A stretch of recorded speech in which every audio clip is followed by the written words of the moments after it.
Coming up on this episode of Radio.co. Spotify started doing this thing where they're like, we have it. We'll put music and then talking in between the songs. I'm like, oh, you mean radio?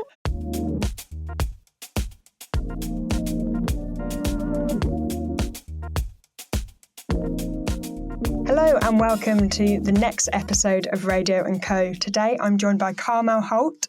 Carmel is a very experienced, brilliant, award-winning broadcaster with over 2 decades of experience in the American radio industry.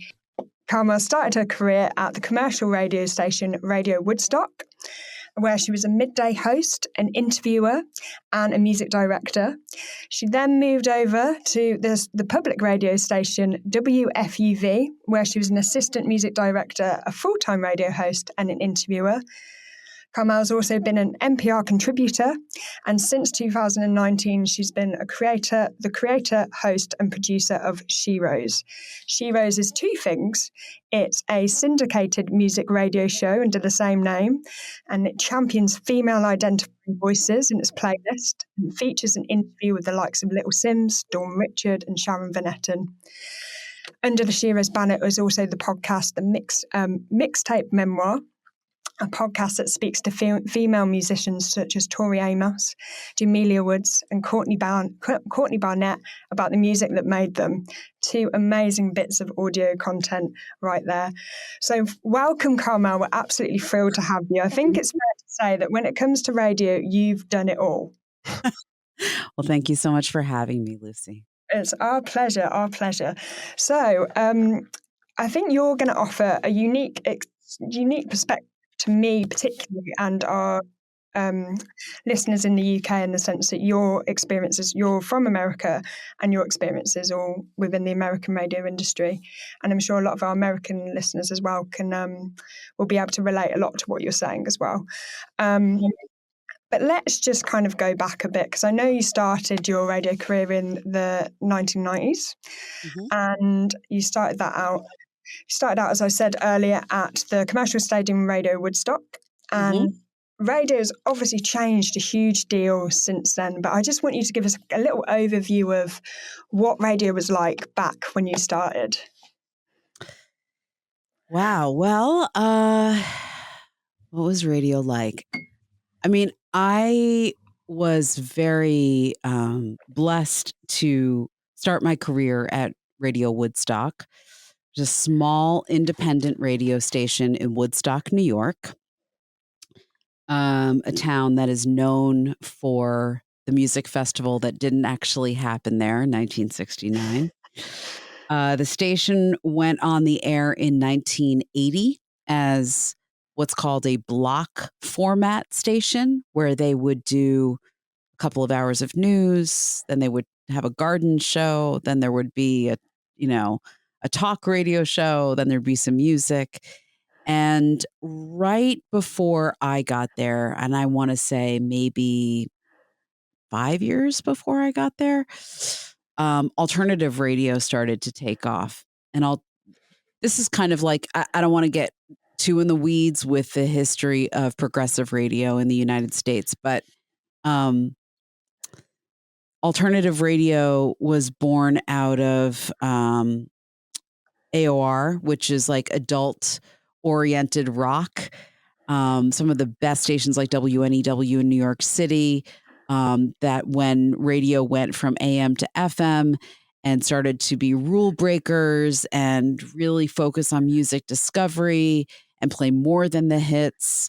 When DJs had a little bit more of a say, more control over what they played, that was like kind of album-oriented rock. And alternative was born out of that ethos.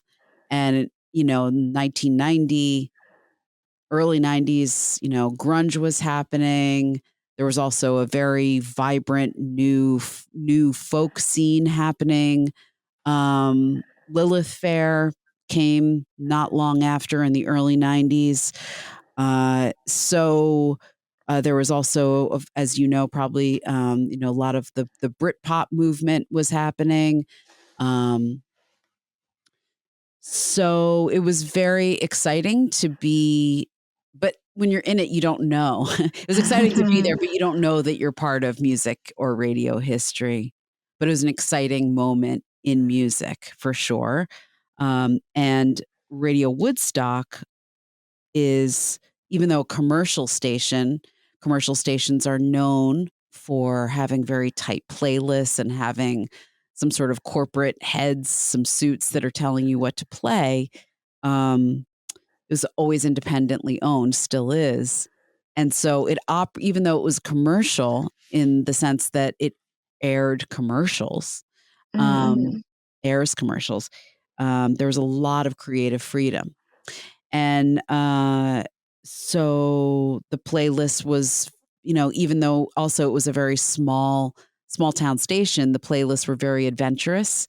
And we were often looked at as kind of being on the leading edge of programming.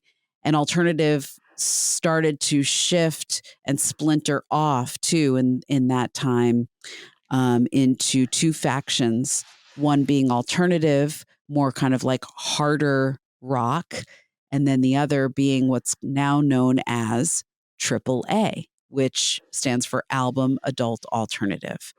And WDST was one of the first, Radio Woodstock was one of the first stations to start to identify themselves as a AAA station. And it's important to say that because the rest of my career revolved around the AAA community and the AAA world. Wow. So I think it is fair to say that you've seen a lot of changes within the radio industry, in the sense that you saw that formation happening, Mm-hmm. and radio stations becoming more aligned with the AAA ethos or AAA style. Mm-hmm. Did you feel the pressure when you were there? Was it, I know you said that you didn't necessarily weren't aware that this amazing change and stuff was happening in music and in radio, but did you ever feel going straight into this very independent but commercial radio station? Did you ever feel, was it second nature to you, or did you feel any kind of sort of pressure in your job? Or Well, a little more history about my personal journey. I actually wasn't at the time on the air at all. I started off. I got into radio, as most people did, by accident. I was a musician first, and just out of college, and just was a huge fan of radio and a huge fan of that radio station because I'd listened to it while I was in college.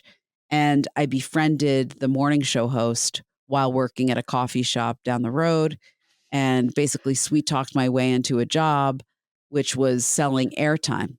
So I started off selling commercials.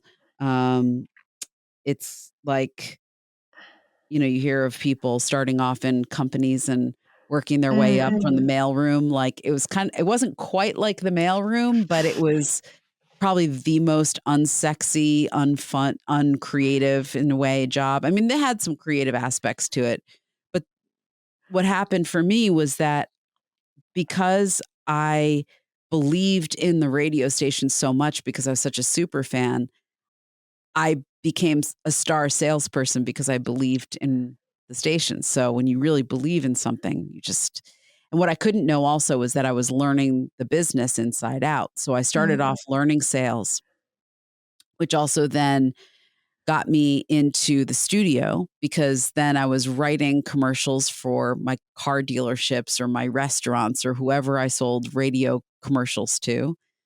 So then they would be like, "Hey, come here. We need a voice, small town radio." So I'd go in and I'd start recording the commercials that I was writing.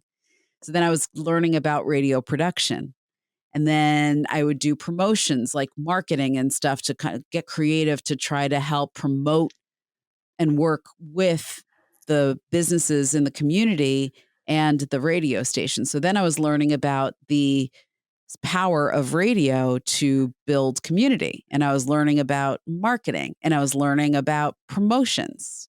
And then but simultaneously, I personally didn't really relate to being in the sales department because they weren't my kind of people. I was an artist. So I hung out with the programming people. I hung out with the program director, the music director, the DJs.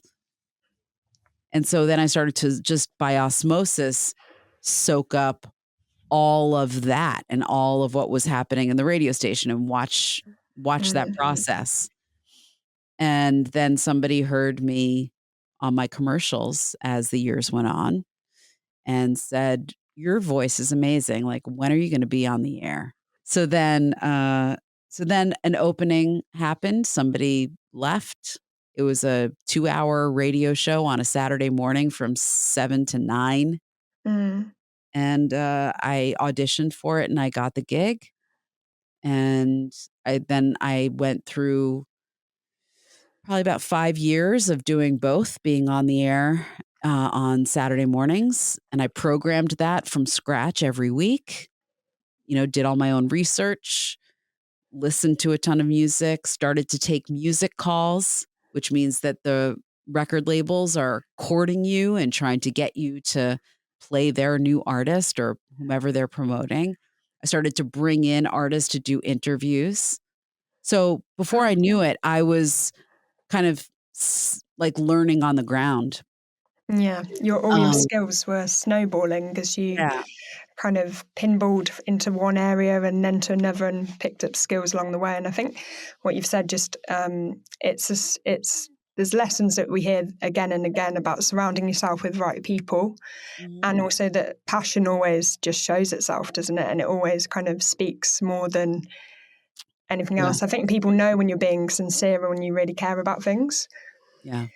So that was, clearly very evident in your amazing career so far. So, I mean, some of my questions were originally about how there was a transition from working in commercial radio station and then into public. But as you've just said, Radio Woodstock was very independent and it was commercially minded in the sense it was making money, and that was how it was funded. But it wasn't. It's not kind of commercial radio as we typically think. So I'm guessing the transition then into public radio, WFUV, was perhaps not as, as full of friction as it might have been. Perhaps it was actually quite a smooth transition. What was that like? Yeah, I mean, it was interesting, it wasn't as different as you would think from a programming perspective. They played a lot of the same music. So from that perspective, and also the ethos was similar, but public radio and nonprofits in general are a different, they're a different animal than for-profits, than how for-profits work. I mean, and they both answer to they both answer to the same master, which is the bottom line, but just the way that they get to it is different. So, while at a commercial station, there's sometimes this stress or tension around doing right by the clients, who are the advertisers, the people that spend money. But at a non-commercial radio station like FUV, you have members. Then you're always trying to get members. You have to do fund drives. You have to do fundraising. Then there's also underwriting, which is kind of like advertisers in disguise. Rather than there being a pre-recorded spot, 30 or 60 seconds, there's somebody saying, WFUV is supported by blah, blah, blah. So, and then there's also I found some things very surprising. For example, from a technological standpoint, Radio Woodstock was actually more advanced from the technology standpoint than FUV was. They were on a much older automation system. why did you think why was it surprising to you that that Because I WFUV was going was? to New York City. I was going in Market One, Oh, I and see. and WFUV was, under the auspices of Fordham University. So there's university money, and you think, okay, this is going to be like a well-funded, great facility. And in some ways it was. I mean, they had some things that Radio Woodstock didn't, I mean, it was a definitely way more pro organization of pro studios and stuff like that. Like the boards were beautiful and new, the microphones, they had engineers. There's like 3 engineers on staff, something broke and there was immediately somebody there to fix it, which was amazing, but like the thing about those jobs, especially university jobs, is that people never leave Mm, and nobody ever gets fired either. mm, So there's a lot of very old, and I don't mean like old school, like just I mean people that were literally old on the air, that were very, very resistant to change and mm, very resistant to using the available technology.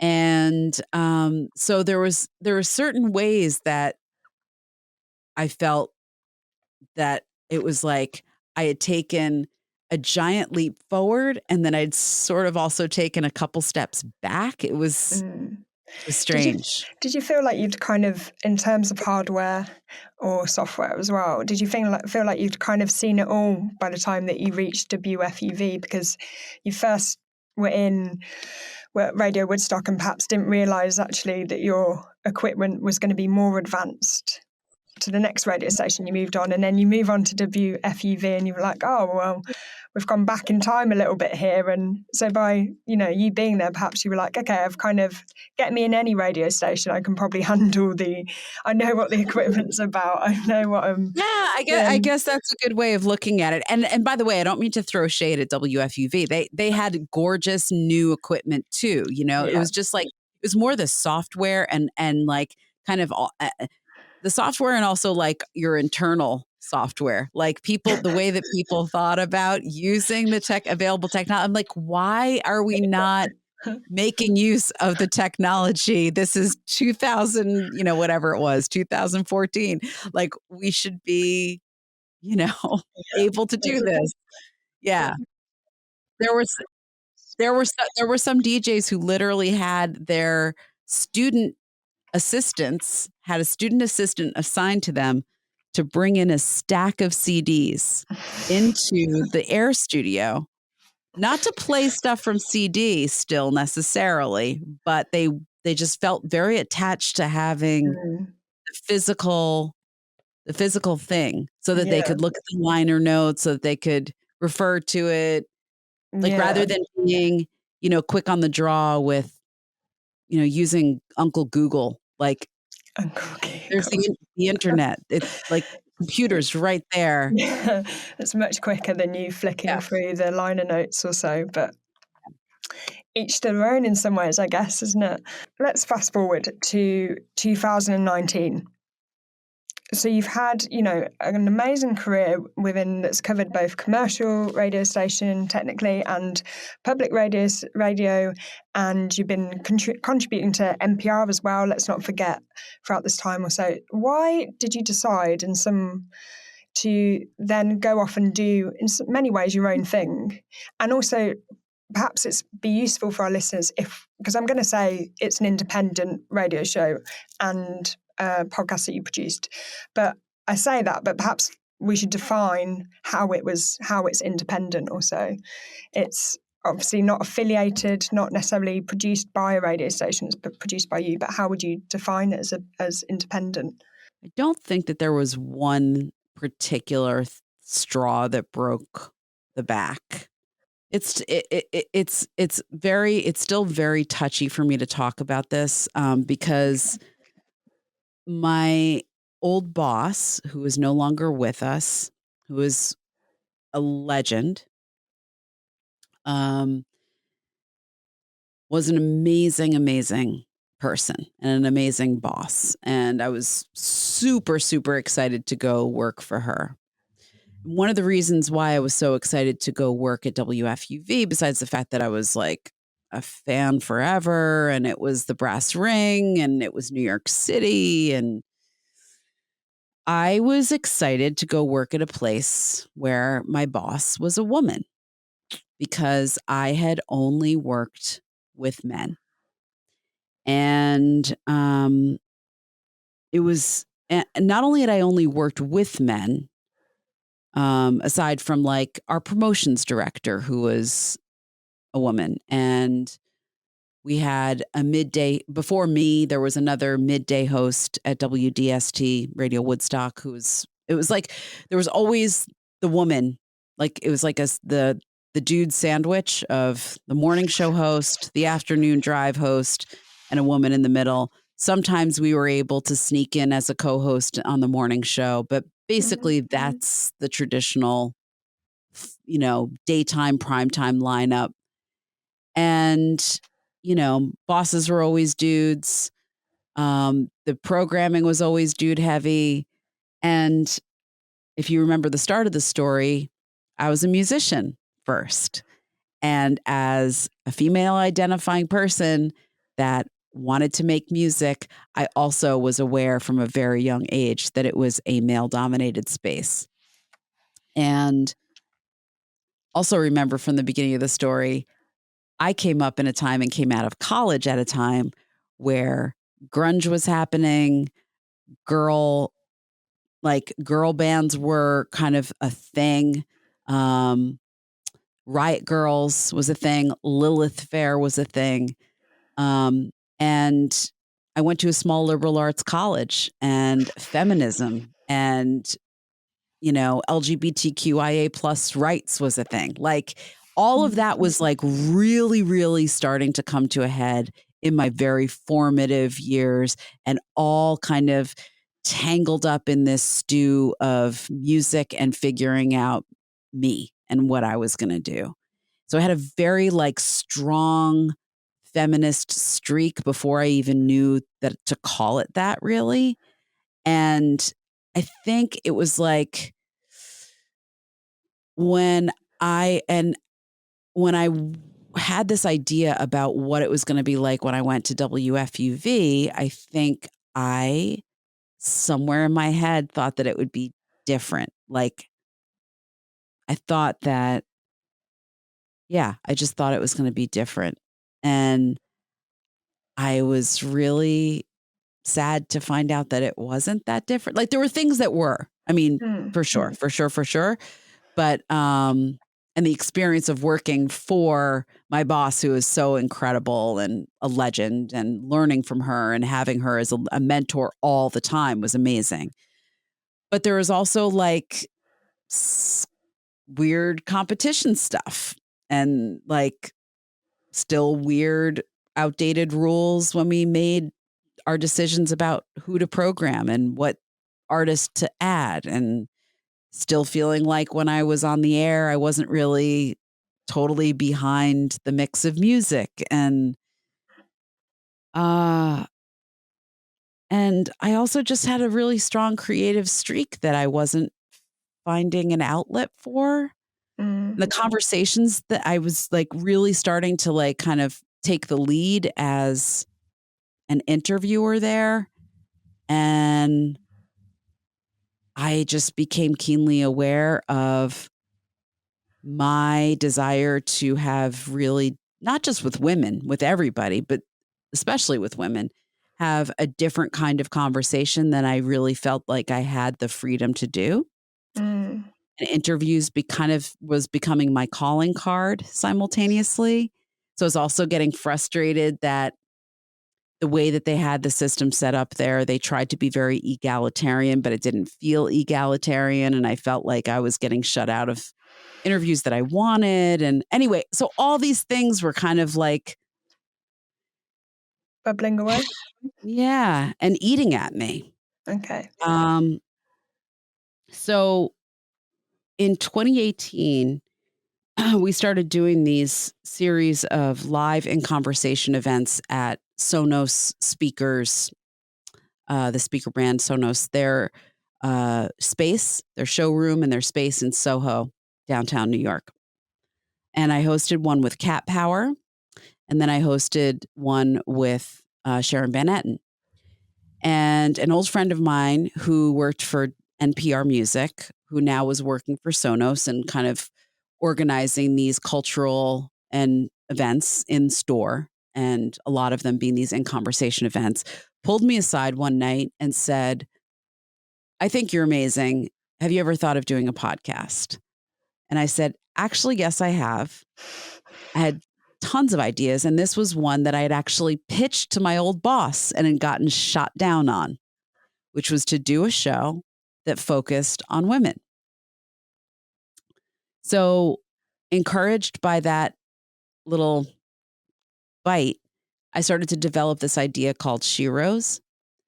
And I got really excited about it and I pitched it to Spotify, and then they turned me down. And then that same week I had a meeting with that same woman who was an old friend, and she sat me down in confidence and said, Sonos is starting a podcast incubator and I only have 4 slots and I would like to invite you to take one of them. So I took that as a sign from the universe and I put in my notice 2 weeks later. Amazing. I mean, it was stupid, but it was also like, I just felt like it was like, this is my moment. If I don't do this, then when is somebody else going to come along and say, here's a pile of money. It's not a lot of money, but you can live on this for a few months. Here's a start. We believe in you and your creativity. Here's the space to do it and some money to do it. I mean, I just couldn't say no to that. So, so I just decided that, I decided that it was time to go. Sorry to interrupt, but if you're enjoying this episode, then why not subscribe to our newsletter? You can get some tips, tricks, and general radio expertise direct to your inbox. Also, if you'd like to start a radio station, then you can try us for free for 7 days if you go over to Radio.co. Well, having listened to both your radio show and the Mixtape Memoir, which is the podcast that came about, we are, the world is so much richer for having you said yes at that moment, because I love the Mixtape Memoir podcast. I think it's fantastic. I love the interweaving of musicians' personal stories in with, like when I was listening to the Dawn Richard one, I got a lesson, a cultural lesson and historical lesson on New Orleans, as well as hearing all about her decisions and everything, and hearing about how she was such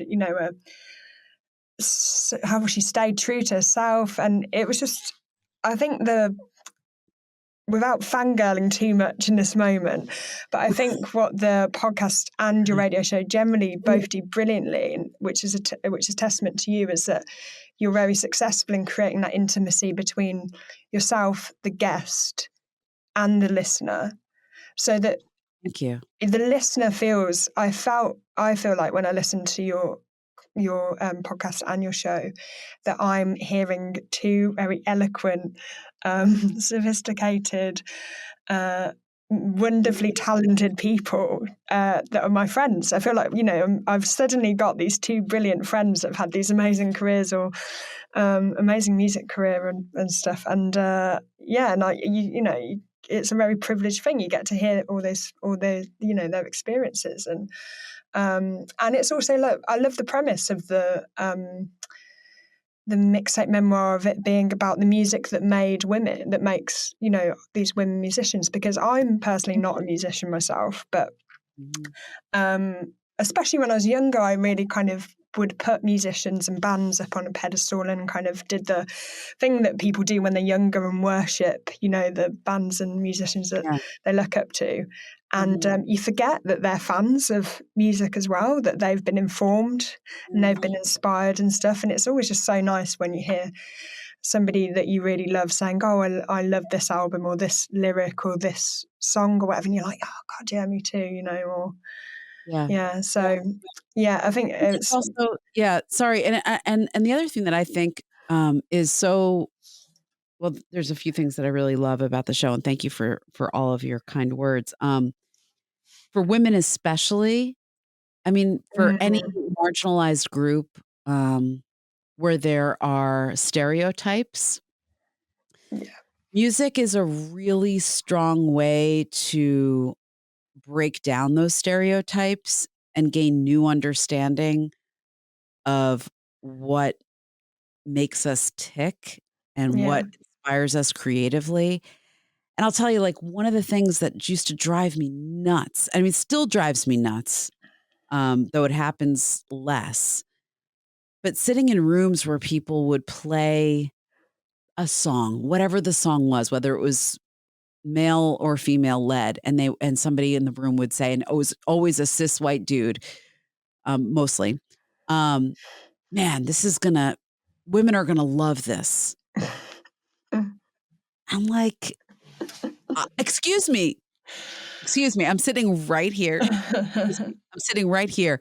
I hate this. I Yeah, don't want to hear this on the radio yeah, or ever again. mm, Um, and I think, and there's this like, or even, culturally or, across whatever. It's like, oh, you're talking to Dawn Richard and she does more kind of like R&B and like, which she hates to be categorized that way.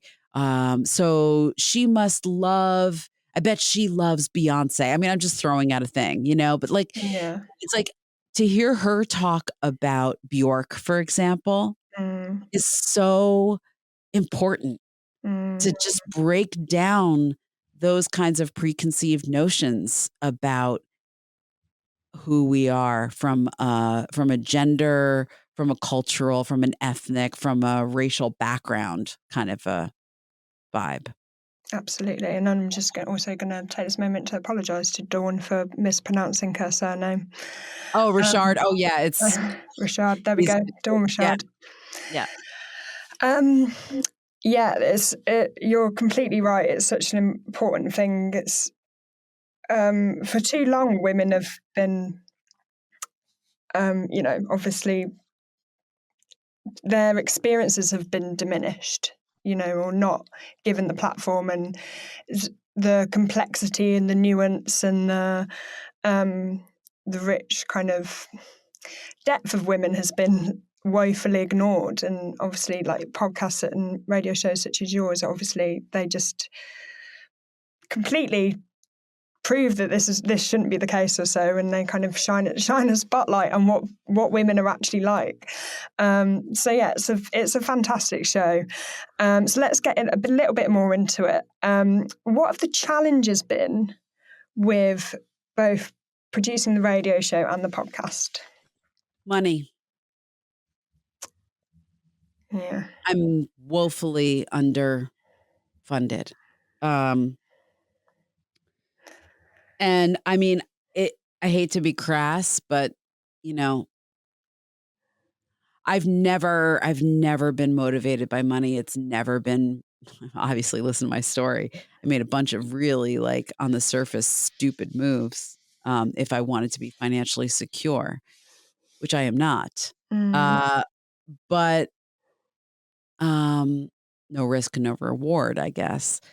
I will say that the past couple of years has opened my eyes to needing to make friends with money, needing to prioritize it in a way that I can still feel comfortable, where I don't feel like I'm sacrificing my creative vision or my um, my moral compass. mm, Um, but it's hard, and the radio show makes zero money almost. mm, I mean, I'm starting to charge. So to fill in that blank also, the Sonos story was a non-starter. In other words, sort of. I spent 4 months developing Sheroes. In the fall of 2019, I ran out of money.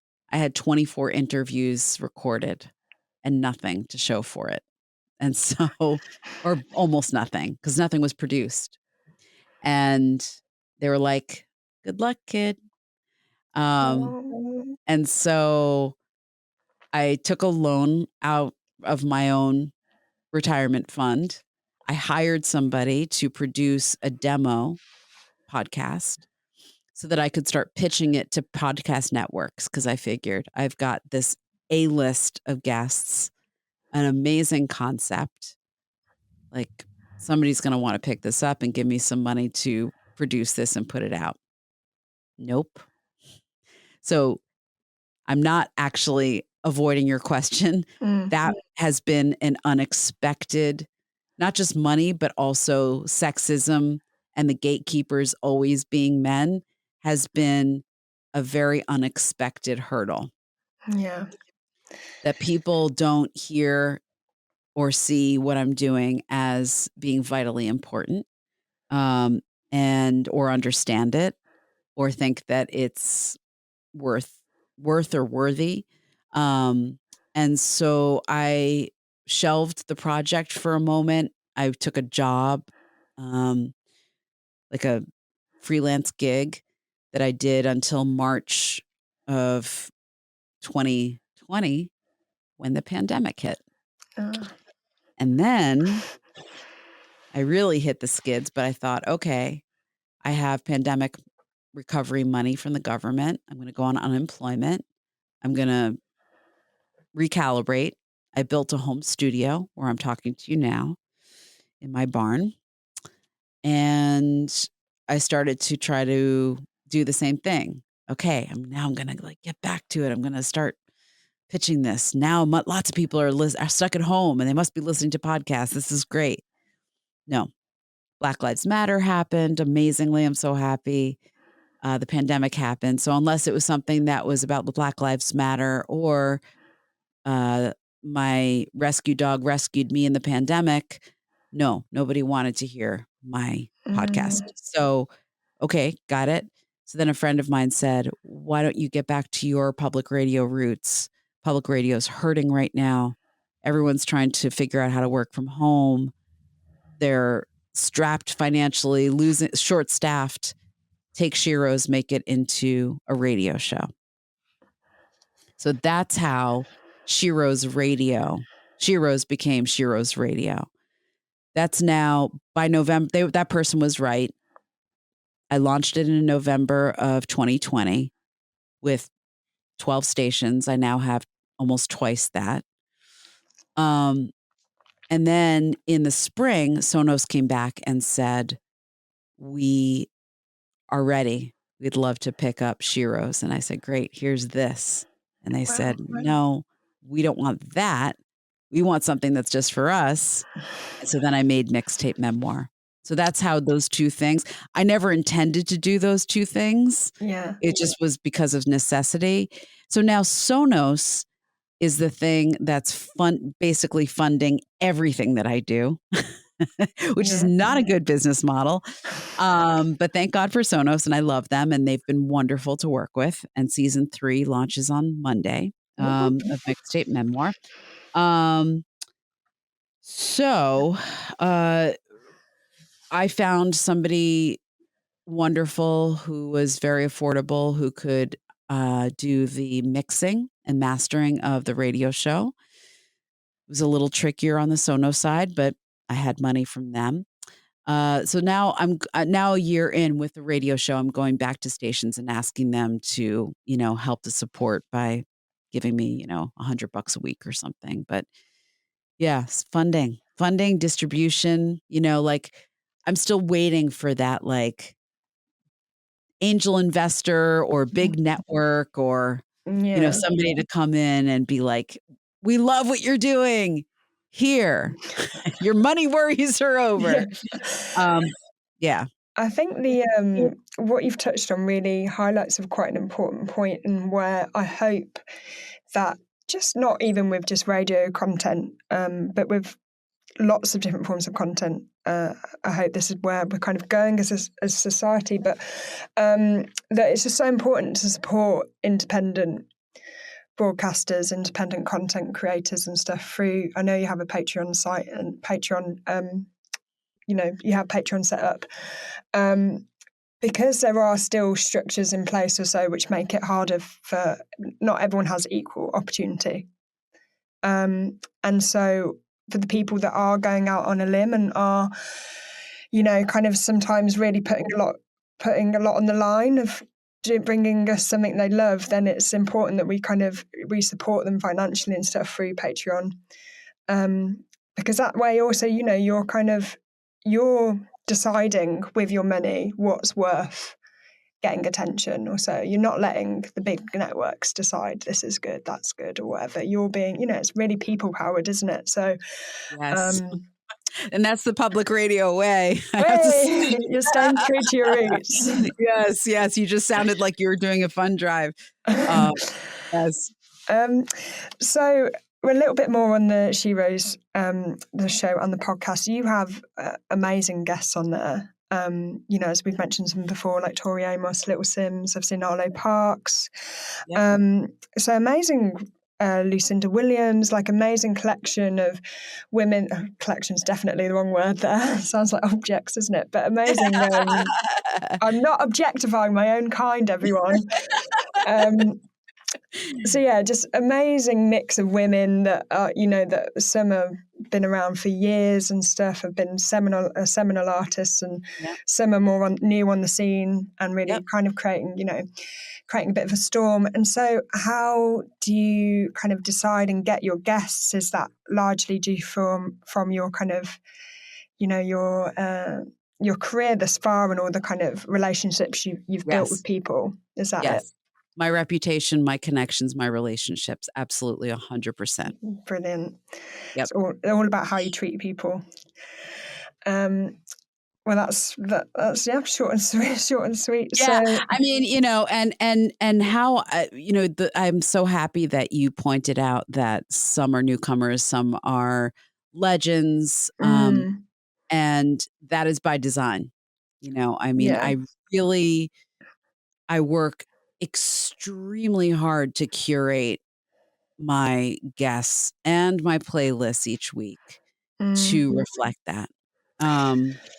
It is another really big issue is ageism in music when it comes to women's careers. And there are way too few still that have long careers.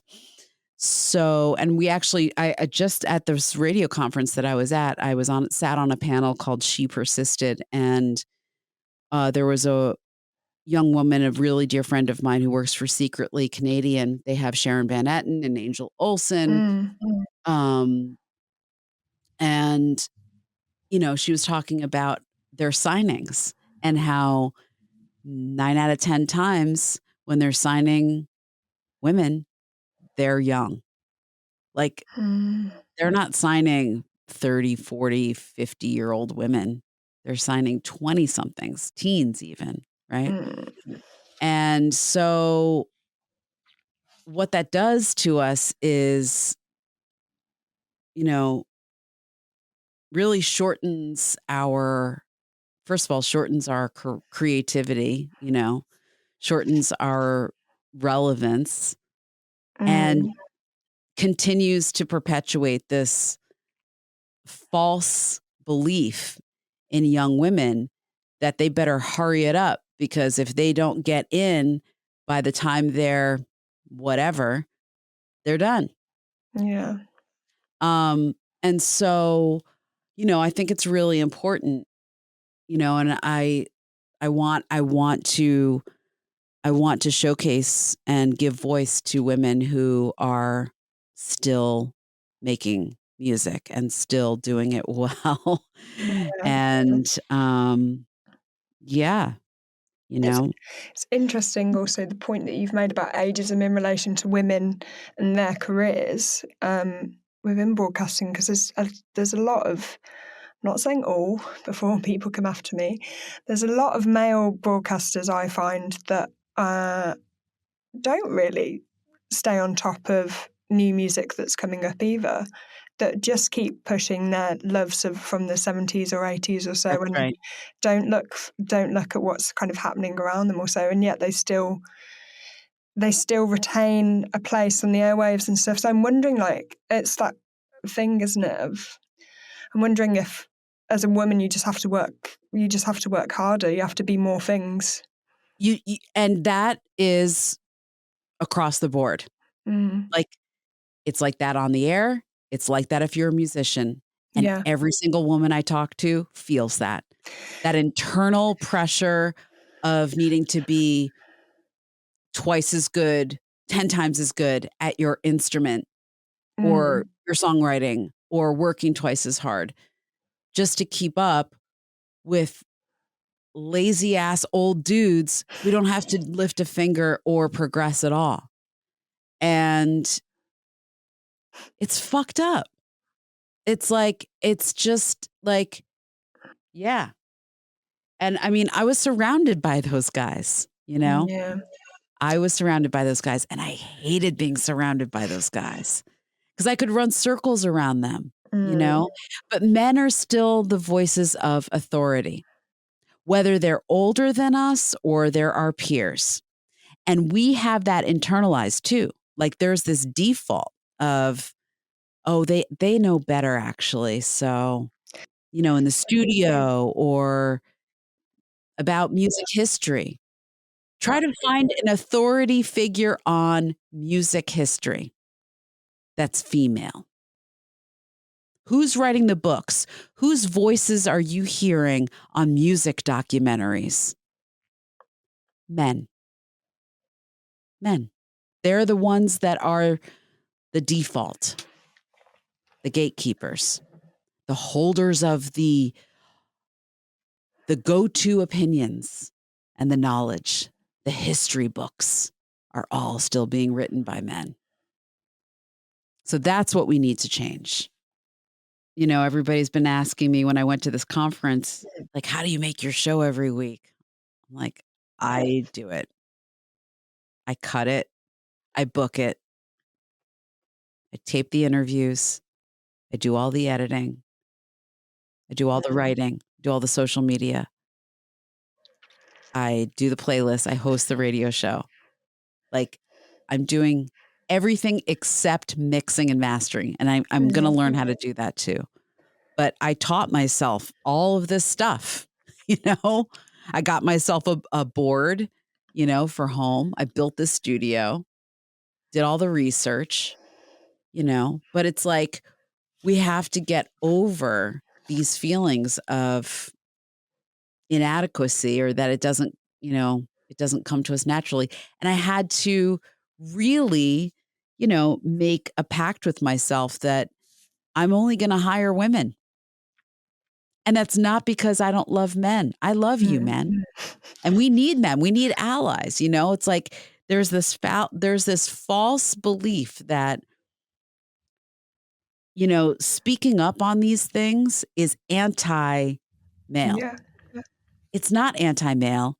It's anti-inequality. It's anti anything that marginalizes voices, you know? Um,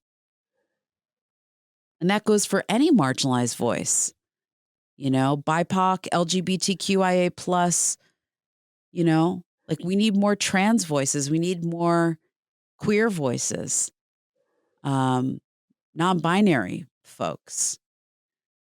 Yeah. But we can't also lose the thread that, being pro woman, being pro making space for women is about making music. And I mean, since we're focusing right now on music and radio, it's making that better for everybody. Yeah. Yeah. It really is. It's not taking anything away from anyone. Yeah. I think there's something that I don't think often gets touched upon enough is we talk a lot about how people want to see and hear and experience things that they've been through, or they want to see people similar to them, and they want to hear people that's similar to them, and 100% agree with that. But it's also, let's not forget that for so long, men, and usually cis white men, their experiences have been put on held as like the epitome of the human experience, whereas it's actually that any marginalised group, and sometimes more so marginalised groups' experiences, are the human experience. It's not just about having representation, people having, people from those groups having fair representation and equal opportunities. It's also like other people's experiences bring a wealth of knowledge, and they bring so much more to everybody. They enrich everybody, even if you're not the same as them. That's right. And you're underserving your listeners, by the way, your community, your audiences. You are underserving them. So true.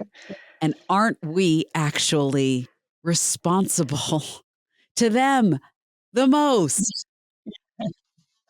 It's not about us,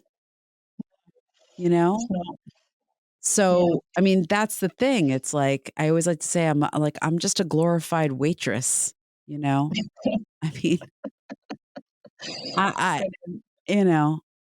I'm in the service industry. This is not about me. Yeah.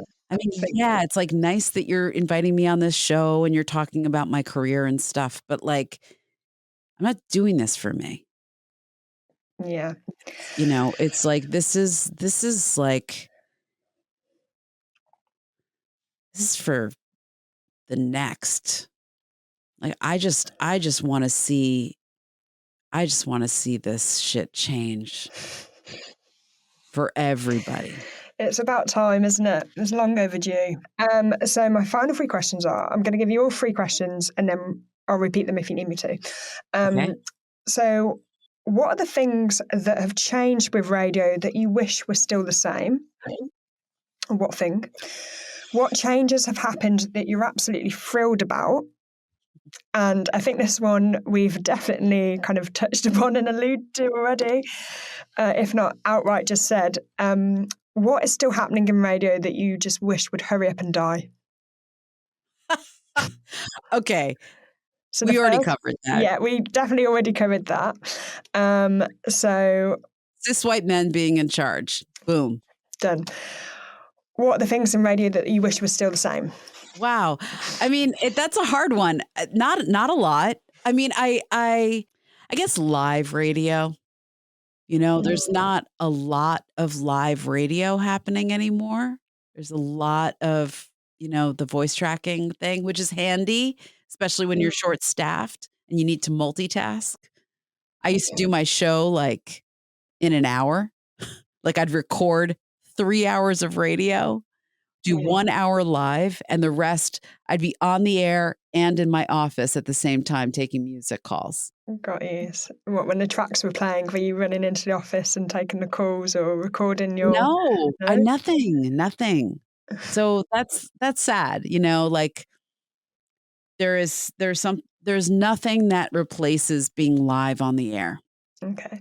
That's and with that, like, I mean, I think I'm not one of those people that like hates social totally. I think there's a lot of things to hate about social, but I don't think it really replaces like be the 10th caller, or call and request a song. Like that thing of like trying to call the radio station, you have them on speed dial, and that doesn't happen anymore. I got through. And you got through. And then you like, sometimes the DJ would put you live on the air. And the next thing you knew, you're like, holy shit, that's my voice. That kind of stuff, Yeah. I think that's a little sad that that's gone. Yeah. There was a magic to it, wasn't there? And what changes have happened that you're thrilled about? I guess I'm thrilled that we're having these conversations and that even though progress is slow, I am seeing more women and more diverse faces in the room. So I think that's positive. I think, yeah, I'm happy that the boundaries are being pushed and that the younger generation is pushing them. What advice would you give, broadcasting advice or content advice? What advice would you give to anybody that's looking to start their own radio show or radio station? Their own radio station. Wow. Go get a radio job. I mean, there's no substitute for doing that, like go find your little community radio station and ask if you can take an air shift, fill in. A lot of times these small stations are understaffed and need help. Intern somewhere, if you're in college, go do a shift at your college radio station. Brilliant. Yeah. I mean, I think that it's really just that, like, just go after it, go after it and get as much time on the mic as you can. Yeah. And that way you can gauge if you really like it as well. Yeah. Yeah. And I mean, I think that even if you think that you want to do podcasting eventually, radio is podcasts. Like, people don't know that, but it's like so funny. Spotify started doing this thing where they're like, we have it. We'll put music and then talking in between the songs. I'm like, oh, you mean radio? Like, what? Yeah. It's so funny. So yeah, actually, I will say there's a ton of like horrible people doing podcasting. Not horrible people, but horrible at doing this thing of being on the mic. Yeah. Please, if you think that you want to do podcasting, go do a little radio first, because you will learn so much about this is an art, and there are skills associated with this art that, I mean, you don't need to be a pro. You don't need to do the whole big journey that I did, but like, just learn the basics first is my advice. This is great advice, to be honest. Great advice. Well, Carmel, thank you so much. It's been such a riveting conversation. Thank you for listening to this week's episode of Radio.co. If you enjoyed the conversation today, make sure you hit subscribe so you never miss an episode. Radio.co is produced by Radio.co, the platform that can bring your radio station to life. Head to radio.co/demo today to get started. We'll be back soon.